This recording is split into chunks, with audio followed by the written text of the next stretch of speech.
Hey guys, welcome back to the channel. This is how to connect ConvertKit to Google Form. So guys, I made this table over here so we can dive in deeper. So first, just simply set up a Zapier. So just simply log in into Zapier account, or if you don't have one, you can just simply create one. And from there, just simply go to the Zapier dashboard and just simply click on create. And from there, just simply select Zaps to begin setting up your automation. And from there, just simply choose ConvertKit and Google Forms from the list.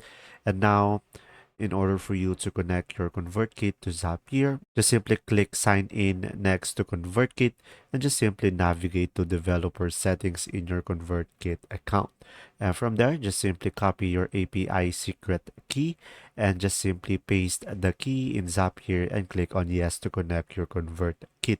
So guys, if you don't know, in order for you to find your API secret key, just simply go to your ConvertKit and click on your profile at the top and go to the settings over here. Over here, if we scroll down, we should be able to see developer and you should be able to see here your API secret key.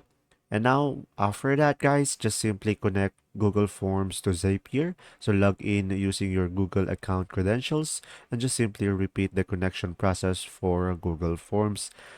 And from there, just simply finalize the Zap by configuring your settings for the Zap as needed and just simply provide all of the necessary information in order to proceed and just simply click on publish to activate your automation. And from there, guys, you should be able to connect ConvertKit to Google Form.